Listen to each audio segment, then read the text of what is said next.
Doctor टीना द्रौपदी मुर्मू को जो एक सेकंड डॉक्टर टीना अभी आपने कहा ना कि आपने क्यों नहीं बुलाया, क्यों नहीं करा, आपने कहा कि आप उनका सम्मान नहीं करते। जब द्रौपदी मुर्मू को राष्ट्रपति पद का उम्मीदवार बनाया जा रहा था तब क्यों नहीं कांग्रेस पार्टी खुलकर सामने आई और आपने कहा आप उस वक्त आते और कहते एक महिला और वो भी आदिवासी समाज से आ रही है तो हम इसमें कहीं से चुनाव नहीं चाहते, निर्विरोध तरीके से वो जीते, हम आपके साथ हैं, क्यों नहीं आप बड़े मन से आए। देखिए दलित के इससे पहले भी चाहे के.आर. नारायण जी हो, किसने महिलाओं की द्रौपदी मुर्मू का मैंने जिक्र किया। नहीं लेकिन ये क्रेडिट कौन ले रहा था कि हम आदिवासी महिला को लेके आ रहे हैं, लेकिन आप उनका सम्मान कितना कर रहे हैं, समर्थन तो छोड़िए, अरे आपने उनको अपमानित करने का काम किया, अधीर रंजन चौधरी उनको राष्ट्रपति बोलते रहे तो आपने तो अपमान करने का काम किया है। अनुसूचित जनजाति समाज की एक ऐसी महिला उसको राष्ट्रपति बोलने का काम किया, समर्थन तो दूर की बात है। तो अनुसूचित जनजाति समाज के विरोधी कौन लोग है? ये लोग हैं। महिलाओं को ऐसी दोगली राजनीति नहीं चाहिए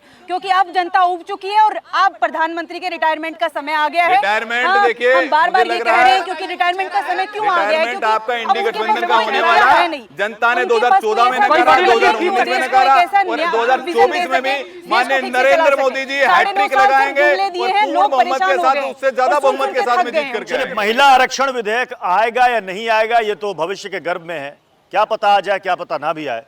लेकिन जितनी भी राजनीतिक पार्टियां हैं, अभी तो विधानसभा चुनाव है 5 स्टेट में, उसके बाद फिर 2024 में लोकसभा चुनाव होगा।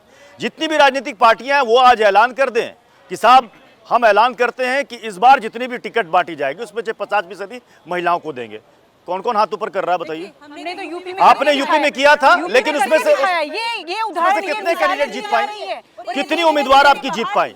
कितनी उम्मीदवार जीत पाई? जीतना हारना अलग बात है। हाँ, लेकिन आपने कहा हम कोशिश, एम्पावरमेंट का प्रतीक है ये, क्या बात कर रहे हैं आप 40% महिलाओं को दे रहे हैं। चलिए कांग्रेस लोकसभा चुनाव में 50% उम्मीदवार महिलाओं को उतार रही है। डॉक्टर टीना, हो सकता है आप भी उम्मीदवार हो सकता है आप भी उम्मीदवार हो लोकसभा में कहीं से 50% इस पार्टी में।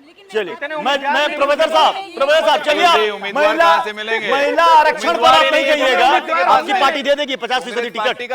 50% टिकट समाजवादी पार्टी दे रही है या नहीं दे रही है?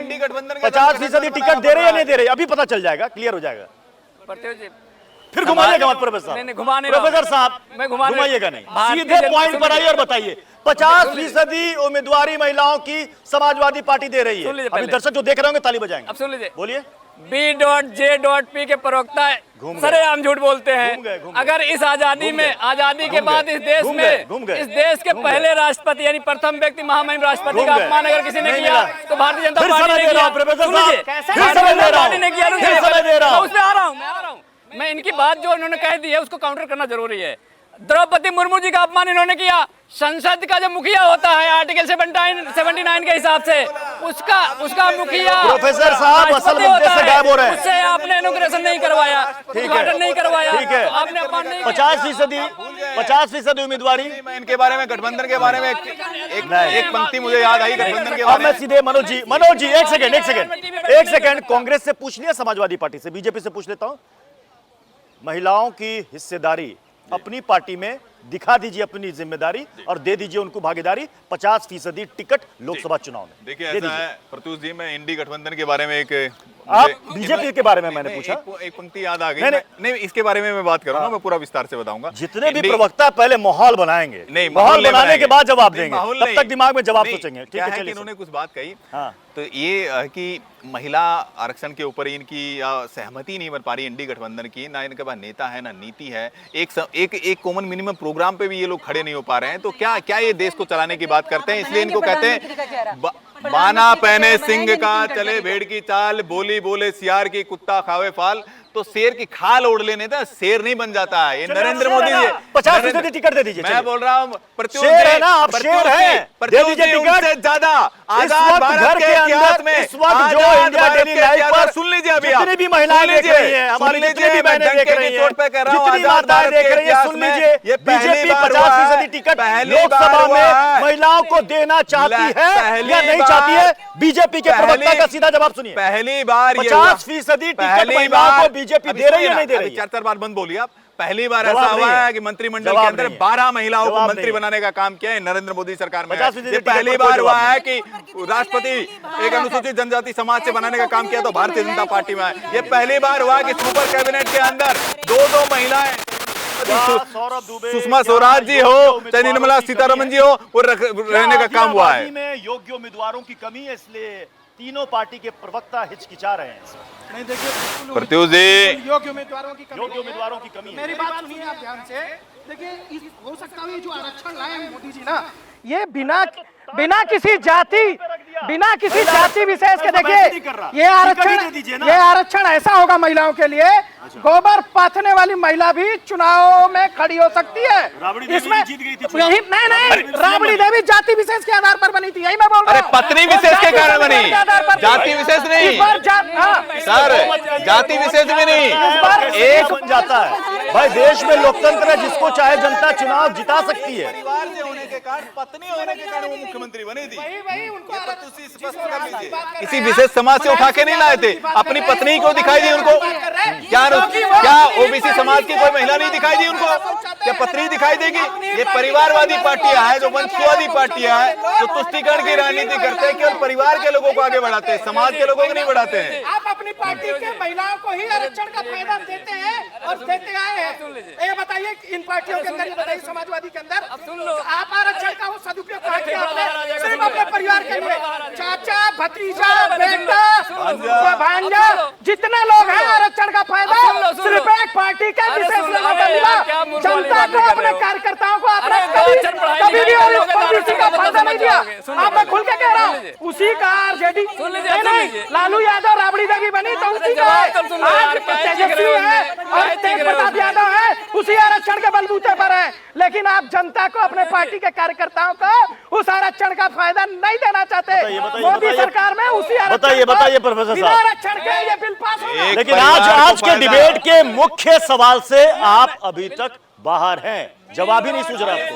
के प्रवक्ता से मैं पूछना चाहता हूं कि राजा दशरथ मर्यादा पुरुषोत्तम भगवान राम के पिताजी, क्या वो जातिवादी थे?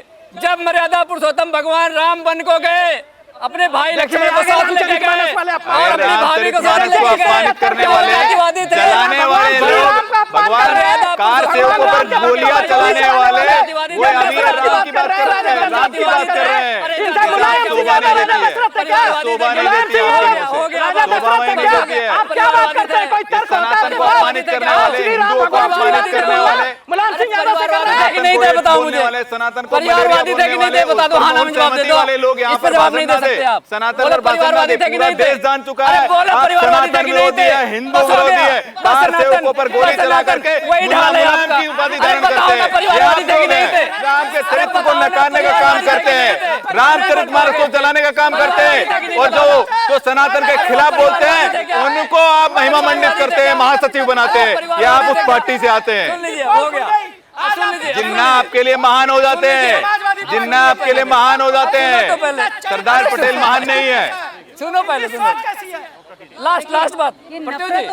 मर्यादा पुरुषोत्तम भगवान राम सबसे बड़े समाजवादी थे। उन्होंने सेवरी का जूठा पेड़ खा करके अछूत को भगाने का काम किया। इन सबको पता ही नहीं क्या होता है, इनको समाजवाद भी नहीं पता है। समाजवाद में परिवारवाद ढूंढने लगते हैं, समाजवाद ढूंढने लगते हैं। सब पता है, अरे कुछ नहीं पता है, बोल दो ना वो परिवारवादी थे। अब बोल दो परिवारवादी, अरे बोलो तो परिवारवादी थे ना, मुझे बोलो ना एक बार, बोलो कैमरे में, बोलो भाई कैमरे में बोलो परिवारवादी थे। बस हो गया बस हो गया। मंदिर मस्जिद के नाम पर ये चादर ढक लेते हैं और संसद के अंदर फिर वही मुद्दों पर चर्चा नहीं होती, चाहे वो बेरोजगारी की हो, चाहे वो महंगाई किस कदर बढ़ रही है। लगातार ये जो पीठ पर लात नहीं मार रहे, पेट पे लात मार रहे हैं। और बार हम ये क्यों कहेंगे? नहीं, आप मुझे पता है, पिछले 9 सालों में केवल 11 चर्चाओं में सोनिया गांधी जी भाग लिए, राहुल गांधी जी 11 चर्चाओं में भाग लिए। एक सवाल नहीं पूछा श्रीमती सोनिया गांधी जी ने और श्री राहुल गांधी जी ने, एक सवाल नहीं पूछा है। वायनाड के बारे में भी सवाल नहीं पूछा है, अमेठी के बारे में सवाल नहीं पूछा है। महंगाई पर कितने नोटिस दिए, महंगाई पर कितने नोटिस दिए 9 साल में? जरा बताइए, ये सब नहीं चलेगा, ऐसे भाग नहीं सकते आप। जरा बताइए, प्रत्युष जी पूछिए, महंगाई पर मुझे बताइए कितने नोटिस दिए आपने, कितने नोटिस दिए आपने? ये झूठ बोलना बंद कीजिए, नोटंकी करना बंद कीजिए टीवी चैनल के सामने, जनता सब जानती है। आप चर्चा करने से भागते हैं। जरा बताइए कितने नोटिस दिया आपने स्पीकर महोदय को? एक नोटिस नहीं दिया आपने आज तक, एक नोटिस नहीं दिया आपने, एक नोटिस नहीं दिया। पिछली बार भी बहस का मुद्दा ये था कि आप चीन पर विशेष सत्र क्यों नहीं बुलाते, चीन पर क्यों नहीं बहस कराते, आप मणिपुर के मुद्दे पर बहस क्यों नहीं कराते?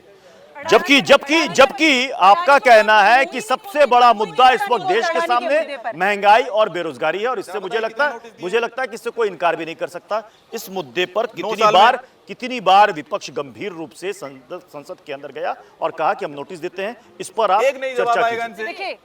मैं चुनौती देता हूँ। नहीं, चुनौती मत चुनौती आप दे दीजिए, चुनौती मैं स्वीकार करता हूँ। बताइए कौन सी डेट को दिया आपने? जब तक मोदी नामा बंद नहीं होगा ना संसद के अंदर, ड्रामा नामा इनका बंद नहीं होगा, ये राहुल नामा बंद नहीं होने वाला है, मोदी नामा सोनिया नामा बंद नहीं होने वाला है, सारे मुद्दों पर ड्रामा चर्चा नामा होगी, आपका बंद नहीं तब होने सारे वाला, नेता सनातन बैठेंगे, विरोध आपका बंद नहीं होने वाला है, हिंदू मुसलमान का एजेंडा आपका बंद नहीं होने वाला है, सेना को संवैधानिक संस्थाओं को अपमानित करने का ड्रामा बंद नहीं होने वाला है, संसद को अपमानित करने का ड्रामा बंद नहीं होना है, लोकतंत्र को अपमानित करने का ड्रामा आपका बंद नहीं होने वाला है। लेकिन एक बात जरूर है कि आपका ड्रामा जनता 2024 में फिर बंद करने वाली है और फिर आप हाशिए पर जाने वाले हैं। नेता नहीं बुलाया जाता, और जिस तरीके से आप लोग 15 अगस्त को क्या हुआ था? 15 अगस्त पे मल्लिकार्जुन खड़गे जी का इनविटेशन था, आप क्यों नहीं गए? संसद भवन पर हमने बुलाया, संसद भवन के शिलान्यास के समय हमने बुलाया, क्यों नहीं आए आप? क्यों नहीं आए आप? जब कल की बात है, राष्ट्रध्वज जब फहराया गया उपराष्ट्रपति महोदय के द्वारा, मल्लिकार्जुन खड़गे जी गायब हो गए, नदारद हो गए, बंद कीजिए। है संवेदनशील प्रधानमंत्री। मुझे बताइए, उपराष्ट्रपति महोदय ने आप मुझे बताइए, झंडा तोलन किया, झंडा तोलन का कार्यक्रम कल नए संसद भवन में था। जरा बताइए क्यों नहीं गए मल्लिकार्जुन खड़गे? क्यों नहीं गए? अरे क्यों नहीं गए? जरा बताइए, शर्म आपको आने चाहिए। संवैधानिक संस्थाओं को तार तार करना, लोकतंत्र को तार तार करना, संवैधानिक संस्थाओं में विश्वास दिखाना, 9 साल तक राजपथ को जनपद जब कल्याण पथ या कल्याण कर्तव्य पथ बनाया जाता है तो उसका विरोध, वार मेमोरियल का विरोध, सर्जिकल स्ट्राइक पर आपको सवाल है, एयर स्ट्राइक पे आपको सवाल है, 370 पर आपके सवाल है, राम मंदिर पर आपको ड्रामा करना है, नई संसद भवन बनती है तो आपको ड्रामा करना है, स्टैच्यू ऑफ यूनिटी बनती है तो ड्रामा करना है। बताइए डॉक्टर टीना, अगर ये सरकार महिला आरक्षण विधेयक इस सत्र में ले आती है और वो पास भी हो जाता है, क्रेडिट लेने की होड़ तो नहीं होगी? देखिए, क्रेडिट लेने की होड़ तो है ही नहीं, क्योंकि सबसे पहले तो नहीं, रिजर्वेशन हमने पेट में ये नहीं, आप धन्यवाद देंगी या नहीं देंगी सरकार को? क्या आप धन्यवाद नहीं, समर्थन नहीं, आप धन्यवाद देंगी या नहीं देंगी सरकार को? आप देखिए, सरपंच कितनी महिलाएं हैं, भले ही वो घूंघट में हो लेकिन वो राजनीति कर रही है, और वो सक्रिय राजनीति किसकी देन है? राजीव गांधी जी की देन है। ये करेंगे राजनीति, ये करेंगे आरक्षण पर। ये सवाल मनोज यादव जी, चूंकि आज अधीर रंजन चौधरी ने भी कहा, मल्लिकार्जुन खड़गे ने भी कहा कि किसी भी संस्था की बुनियाद अगर मजबूत हो तो फिर उसका भविष्य भी मजबूत होता है। और उन्होंने कहा कि भाई आप राजीव गांधी को देख लीजिए, संचार क्रांति कौन लेकर आया, सूचना का अधिकार कैसे आया, फूड सिक्योरिटी बिल कैसे आया, ये सारी चीजें आई। क्या आप उसको नकार सकते हैं कि इस देश की पूर्ववर्ती सरकारों ने इस देश को कुछ नहीं दिया? देखिए, एक बात बताइए प्रत्युष जी, मुझे लगता है कि अधीर रंजन चौधरी पर भी तरस आता है मुझे कि जिस तरह से सोनिया गांधी जी उनको उंगली मार मार के किस तरह से रिमोट कंट्रोल की तरह चलाने का काम कर रही थी, जिस तरह से उन्होंने यूपीए के शासनकाल में उन्होंने सरकार चलाई और जिस तरह से अभी भी अपनी पूरी पार्टी को चलाती है, तो साफ साफ दिखता है कि उनकी दुर्दशा पर भी, उनकी जो दुर्दशा है, उनकी जो दुर्दशा देखी मैंने, उस पर मुझे बहुत आत्मग्लानि हुई। मुझे लगा कि देखो क्या हालात बना दिया है इन्होंने। लेकिन मैं पूछना चाहता हूँ आदरणीय प्रधानमंत्री नरेंद्र मोदी जी ने क्या पूर्ववर्ती जितने प्रधानमंत्री हो उनके बारे में चर्चा नहीं की? क्या नेहरू जी के बारे में चर्चा नहीं हुई? क्या इंदिरा जी के लिए चर्चा नहीं की उन्होंने? क्या राजीव गांधी जी के लिए चर्चा नहीं की? पता नहीं अब इनका दिल कैसे भाई ठीकरा क्यों नहीं फोड़ा जाएगा? ऐसे लोग जो लोग 17 महीने तक संसद भवन पर ताला लगा, डाउट हो रहा है क्या आपको? शक हो रहा है? आप कह रहे दिल कैसे बदल गया? पत्रकार बंधुओं को डाल दिए थे, क्या लोकतंत्र के रखवाले थे आप? अरे लोकतंत्र के हत्यारे हैं आप लोग, दूसरी बात, लोकतंत्र के हत्यारे हैं आप लोग। आपातकाल आपने लगाया है, लोकतंत्र संविधान की हत्या, सारी संवैधानिक संस्थाओं पे कब्जा, अज्ञात देशों को फाड़ने का काम राहुल गांधी ने किया है। भूल गए आप, ये भूल गए आप। अरे याद नहीं है सारे आपको? प्रोफेसर स्मृति आरएसएस विलुप्त के हो क्यों गई है, बन मुझे रहे हैं? लगता है। इस बात पढ़ पे के कोई आना इनकार नहीं चाहिए कर सकता और मैं इस बात को ऐसे चैनल ऐसे के लोग माध्यम से आपके पूरी यहाँ कर सुरमा सकती बैठे हूँ। हुए हैं क्योंकि जिन्होंने RSS इसी के संसद माध्यम को से- अरे इसी सारे संसद को इंस्टीट्यूट पे 17 आपने महीने RSS के लोग तक बैठा ताला रखे लगा हैं दिया और था, आप बोल नहीं भूल पाएंगे गए। और एक RSS पत्रकारों को का व्यक्ति जेलों आप में मुझे डाल बता दिया था, दीजिए, यही जिसने आपका हिस्ट्री लिखी हो लोकतंत्र था, और ये लगातार आपके आप ही लोकतंत्र के नेता आप जो है, संरक्षक हिस्ट्री पर हैं, उंगली उठाते आप हैं, लोकतंत्र के हिस्ट्री बदलने की संरक्षक हैं, साजिश वो करते देश हैं। पूरा जानता आप- है। अरे सब लोग जानते हैं, आप जाइए छात्रों के बीच जो पीएचडी करके बैठे हैं, सबको लगता है कि आरएसएस जो कि अनरजिस्टर्ड पार्टी संगठन है RSS वो है जिसको आप ही ने सम्मानित किया था। नहीं, हमने सम्मानित किया नहीं, आज चच्चा नेहरू ने किया था 62 के बाद में, भूल गए आप? 62 के बाद भूल गए आप? गणतंत्र दिवस की परेड में चच्चा नेहरू ने उनको सम्मानित करने का काम किया था। किसने किया था? एक ऐसा संगठन जो व्यक्ति निर्माण में लगा है, जो माँ भारती को परम तक ले जाने की बात करता है, जो देश को एकता के सूत्र में पिरोने का काम करता है। अरे आप क्या करते हैं? आप तो सनातन को अपमानित करने का काम करते हैं, डेंगू बोलते हैं, डेंगू। प्रियांक खड़गे क्या बोलते हैं? सनातन का अपमानित करने का काम करते हैं, उस पर आप मौन धारण कर लेते हैं, मौन सहमति देने का काम करते हैं। उदयनिधि स्टालिन बोलते हैं कि डेंगू है, मलेरिया, उस पर आप मौन धारण कर लेते हैं। कोई भी बहस ऐसी नहीं हो रही है जिसमें कहीं से सनातन, डेंगू और मलेरिया की एंट्री नहीं हो रही है।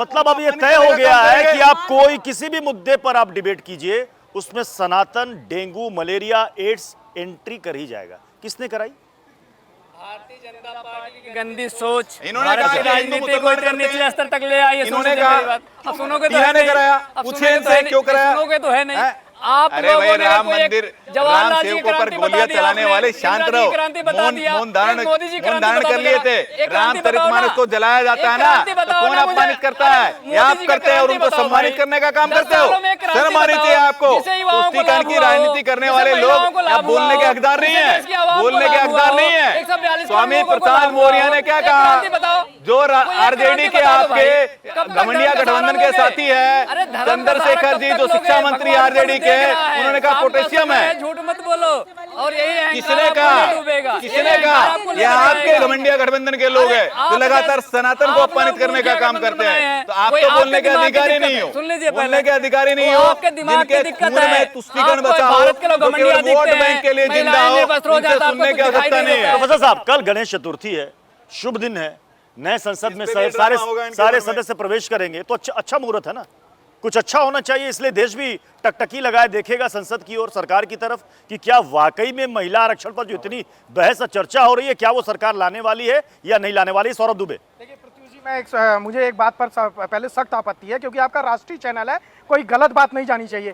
करोड़ों लोगों की आस्था भगवान श्री रामचंद्र में है, उनको ये परिवार की उत्पाद परिवार के से जन्म लिया हुआ कहते हैं, जिनका जीवन पूरा एक चरित्र, जिनका जीवन जिनके जीवन को लेकर के मनुष्य के जीवन को जीने की शैली बताई जाती है। मुझे घोर आपत्ति है, इनको माफी मांगनी चाहिए, पहले इनको माफी मांगनी चाहिए। मर्यादा पुरुषोत्तम भगवान श्री रामचंद्र को इन्होंने परिवार की पार्टी बता दिया। आप इस बात को पहले मानो। क्या कांग्रेस भी इसमें शामिल है? क्या कांग्रेस भी इसमें शामिल है? क्या अरे आप क्या भी- बात कर रहे इसका हो भाई? मतलब यह पूर्ण रूप से इनकी बुद्धि भ्रष्ट हो गई है। बस ये हो गया, सनातन हो विरोधी गया। लोग हैं मानसिक और संतुलन जनता खत्म। इनको मानसिक ऐसी संतुलन खो वोट की दिए। चोट लगाएगी। मानसिक संतुलन मत खो। 2024 में आपका मानसिक पत्ता साफ हो बात जाएगा। आधी आबादी की हम कर सनातन रहे की चोट थे, लगेगी। आधी आबादी की बात से धीरे धीरे धीरे बहस देखिए अब अंतिम पड़ाव पर राम और हनुमान पर आ गई। समाजवादी है, इसमें क्या अपमान है बताइए? चलिए सर, बहुत बहुत शुक्रिया, समय इजाजत नहीं दे रहा है इससे आगे। बहुत बहुत शुक्रिया आप चारों मेहमानों का हमारे साथ जुड़ने के लिए।